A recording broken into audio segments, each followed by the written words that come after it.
was gonna do a video blog before this week. Come on, come on.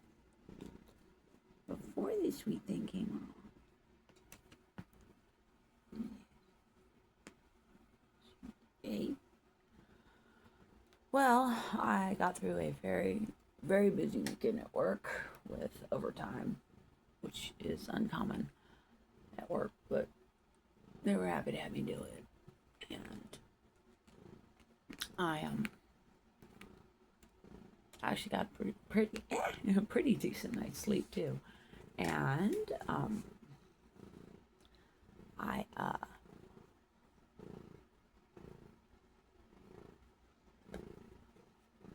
had an interesting conversation last night with someone.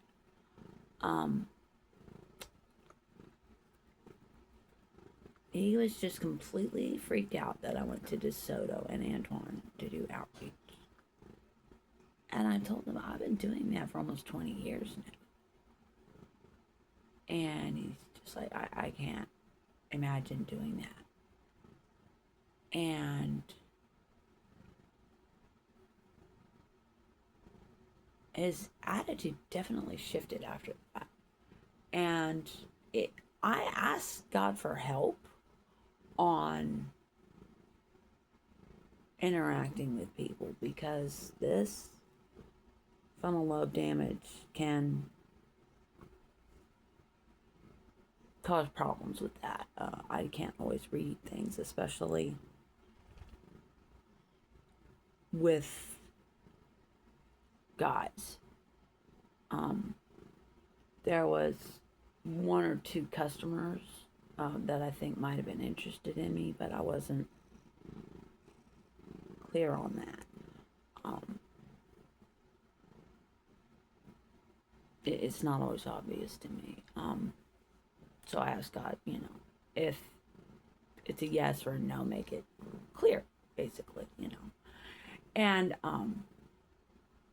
because I don't want to miss the right guy, and I don't want to think there might be a chance if there's not. So there's always a chance with you. Yes, yes, yes. Oh, and he has to love you as much as I do. What a good boy. What a good boy. I thought about getting your kisses every day. You so did. I woke up with a pretty bad sinus headache around 3, just like this tight, achy, itchy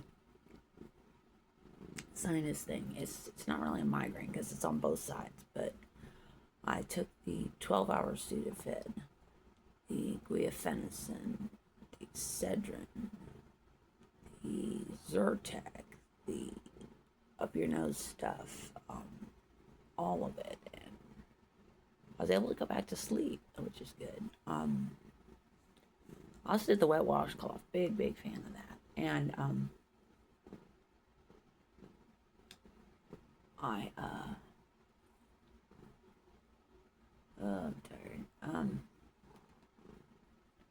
So I probably need to take more guaifenesin, but I was gonna maybe do some organizing today, but I am beat, guys. I'm not doing anything. I was getting about 5-6 hours of sleep every night for several nights. Last night I finally got about 8 hours. So I'm just gonna hang out with that cat here. And that is one thing that is not optional for me, is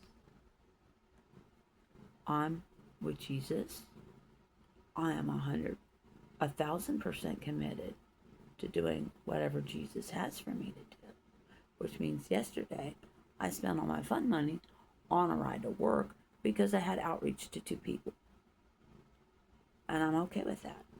I would absolutely do that again because 2 people got the gospel who would not have otherwise. And God's going to take care of that. And my job is to share the gospel, to be a decent witness, to be hospitable, to be kind and caring to them, and then to pray for them seriously from that point onward. And I do that with my recipients. Hopefully, I've done that with all my recipients,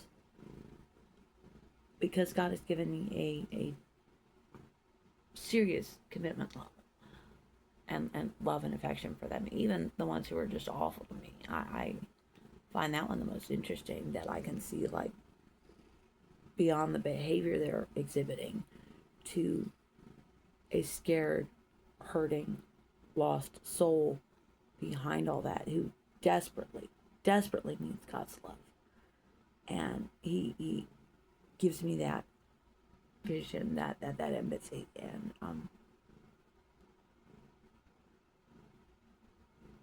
that's what drives me. And because I have been in some situations where, like with my husband, he did not treat me right. Not too much after we got married, he was choking me, and just being horrible. But God enabled me to see beyond all that, and give me what I needed to stay with him and to at least minister to him for as long as God had me assigned to that. And it developed who I am. It's how I look at it, because what a sweet baby. Yes, you're the best kitty in the world. And he gives me love. And I have people in my phone book who love me. If I made a call, there are people who would come and help me in the middle of the night. And that's what really matters. I did a survey on caregiving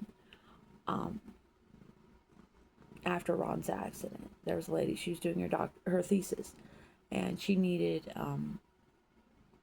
input from caregivers for people with a serious head injury, and what kind of support we had.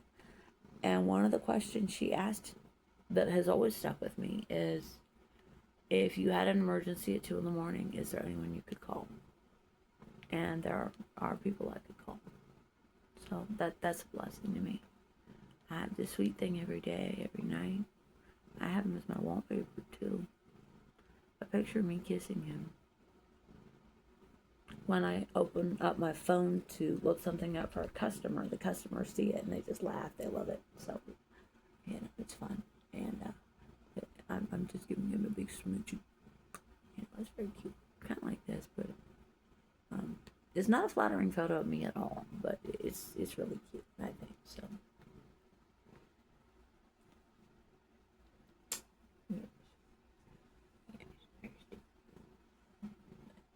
And it's funny, I couldn't imagine kissing a dog like this.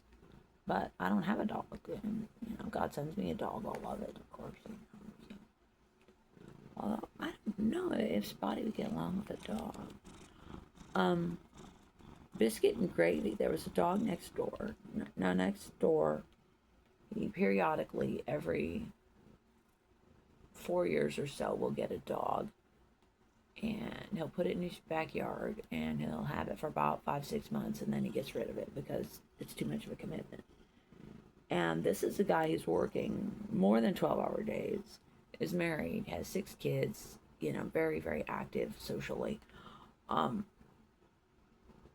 More of a schedule than I have. I work, 12-hour days, 5 days a week. But that's about it. When I'm home, I'm home. And on my days off, I'll do this for a while with Spotty, until he's good. And he'll get down and leave me when he's had enough. And, but I'm home more than this guy was. And of course the dog has problems with that. And then he gets rid of the dog because, he's just tired because it's lonely, basically. It's sad. It's very sad. But, he had a small dog. I think it was named Luna. And it was about a cat-sized terrier mix. And I have a 0 lot line. I've talked about this before. So Biscuit and Gravy figured out the dog was lonely, and they would play with the dog. The fence between our yards is about 40 feet from the back of my house to the back fence. And one of them would run to the end of the fence at the back and stick his leg out and through the fence, and the dog would run up the fence barking. And then the other cat would be by the house, and he would stick his leg through the fence, and the cat and dog would run down and bark. And they would take turns, having the dog run back and forth, and they all were having just a blast, all three of them. And I never would have figured Biscuit and Gravy would be good with a dog, but they love that dog. And and then the dog left, and Gravy died, and Biscuit was okay, and it's interesting because I've had a couple of male cats, two male cats, Bubba and Biscuit, who were the type to go out and find a friend and bring the friend home to live with us. Bubba did that twice. He did that with Frosty in 2004. After we moved in, we were in the house for a couple months. All of a sudden, Bubba's yelling at the front door. He's got this white cat with him, and the white cat was terrified of us. And it took me some time to win Frosty over, but when I did, he became a total lab cat. And very, very bonded to me. And he was pretty old when I got him. And I had him for about 5 years, and he died of the urinary tract disease. It was bad. And Bubba was an only cat for a couple years after that. And then he was okay with that. And then he found Baby Girl, Ron's cat, a small kitten. I've been told she was probably a Bengal with the wrong markings, and not the desirable ones for an owner, and that normally those kittens are put down, but this breeder just dumped her in our yard. Now you got a big fat lazy black cat laying around like he owns the place in the front yard. That's probably a good bet I'm going to take care of your kitten. So and we did. We got her fixed. Spoiled her rotten. And that cat was Ron's baby. He adored her. And she was very bonded to him too. And I don't have any cats that are bonded.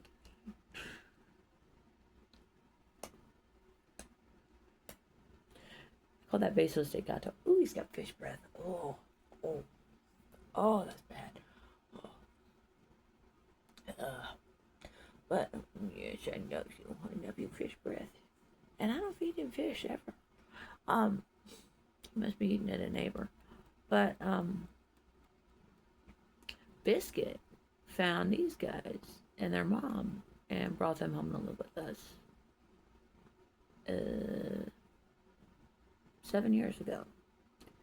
And Spotty they were about half grown. The vet estimated they had been born in February, so I always put their birthday at Valentine's Day. And my house was chaotic, and after I got Mama Cat fixed, she's like, okay, we're done, and she moved out. Moved in with a neighbor who, when they moved, several months later, they took her with them. I actually saw them taking the box to their car, the cat carrier. So I know they took her. And I'm very happy for her. I'm very happy for them. I'm glad it was a good placement. I'm glad we had the money to get her fixed. And that they basically got a nice turnkey cat that was all ready to go. And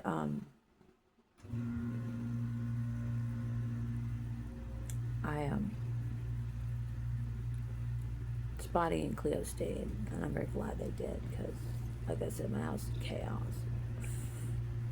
But Biscuit, Spotty, and Cleo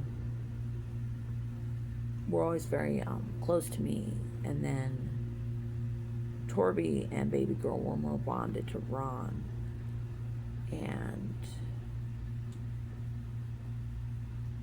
I had a lot, I had trouble after Ron died, and I feel like I let Torby and Baby Girl down. I don't know how or why. I just feel like I let them down. And they died within a year of Ron's death. They both died within a few weeks of each other. It was interesting because Torby actually died in this room. And I came in here and she was just gone. And she had been gone for a while. And I've always asked God for that if I have a cat that passes, to make it obvious to me. Because I heard this horrible story. This guy, his dog got hit by a car, and he thought it was dead, and he buried it. And then the next day, the dog was waiting on the porch for him. It got out of the grave, and it was still alive. And, you know, he took it to the vet. Of course, it was okay eventually, but, you know, I would hate to do that to a cat. And but yeah, she was gone, and baby girl had a terrible time with that. And it was interesting because they were always kind of enemies. But that was it for baby girl. She just, you know, she couldn't handle it. But these guys are in pretty good shape. But they are considered senior cats now. And their big thing is just laying around in the yard and the backyard, you know, is why I put the cat door back. I'll take a chance of critters in the house if it means these guys are happy.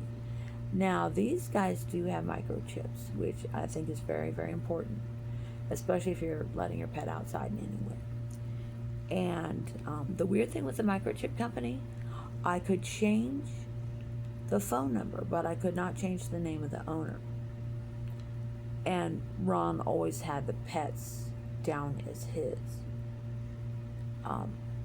He was very upset, actually, that when I got Torby from the shelter, they put her under my name. But,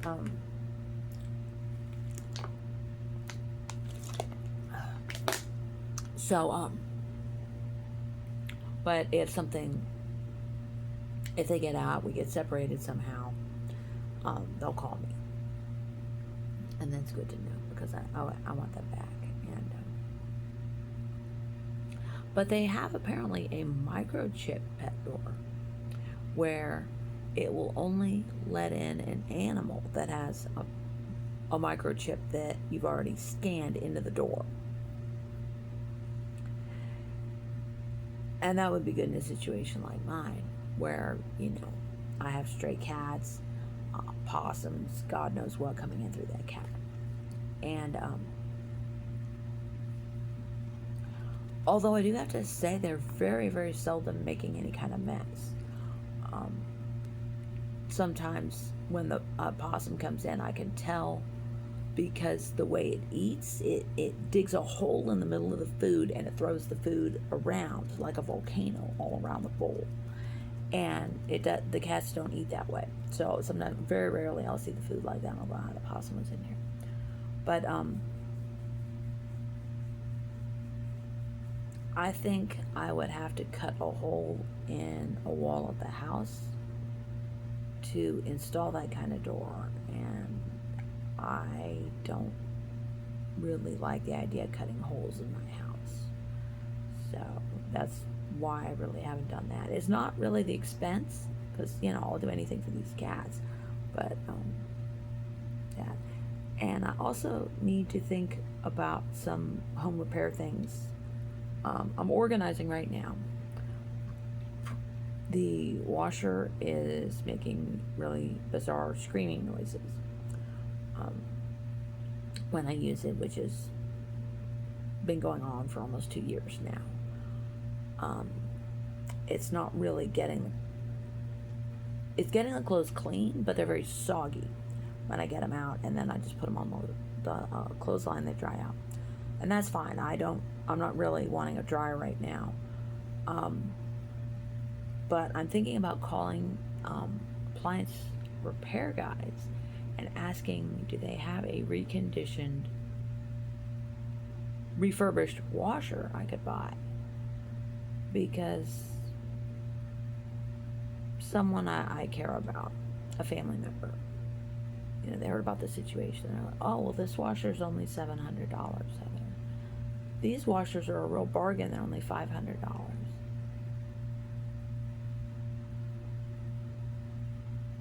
Okay. I've got a paycheck coming tomorrow. The entire net paycheck, people, is between $800 and $900. So we can do the math there. And I have to take 250 of that out for what we call my escrow account for the insurance and taxes, so that can get paid. So that leaves me with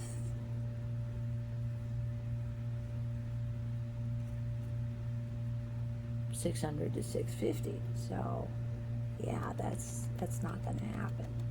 So I'm hoping maybe next door or something. I'd like the repairman though, because I could call him if there was an issue. But we'll see. I'm sure God has the washer lined up. I just need to follow the breadcrumbs to it. Because it's not like I need a speed queen or anything. Just something that gets the clothes clean, that fits in my laundry room and through the front door.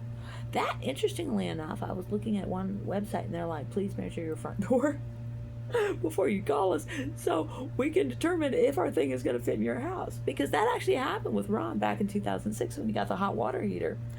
He had a little money, so he said, I'm going to be real lavish here. I'm going to buy the 50-gallon for Heather. And so it didn't fit in the attic at all. So that was a wasted trip. And the 40 barely fit in the attic. And it was 3 guys on the ladder. Thank you, God, for holding the ladder up, because this ladder is so rickety, guys. And it was a mighty battle to get that thing in the attic. I don't want a tankless water heater. But it said it was a lifetime water heater, and I have had it since 2006, so props on that GE. And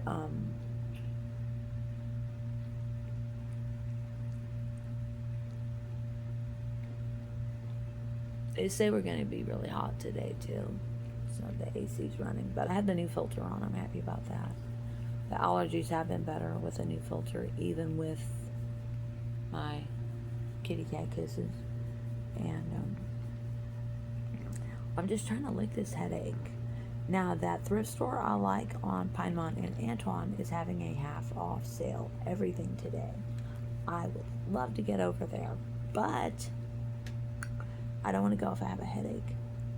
Well, this kind of headache, because this is the kind of headache that can develop rapidly into something very nasty. That has happened to me a few times. And there can be strong odors on the bus. Bad enough that sometimes, as a personal joke, I'll have my earbuds in, and I'll cue up Parliament's song, "We want the funk, get up off that funk." It is bad, people. It's bad sometimes, and I feel bad for the drivers having to deal with that every day. I mean, I have some customers at work that have a bad odor, but they're kind of passing through. These people, the drivers can have people who are on there for an hour or so that can be a problem. And so we'll see what happens with the headache. And I'm gonna figure out God's will on today, and what he wants me to do. I'm gonna take a shower and do my Bible study, of course. I haven't done that yet. But I don't think I'm going to do any cleaning or organizing. And I may just go to the thrift store. I still have plenty of eggs. But when I go to Gordon Foods, I would like to get some more of the sausage patties. I like the sausage patty. It has a good taste. It doesn't give me a headache. And it's certainly compatible with weight loss, because, guys, I am down to 158 now. So that is very awesome. And Mr. Spotman says hello. That's it.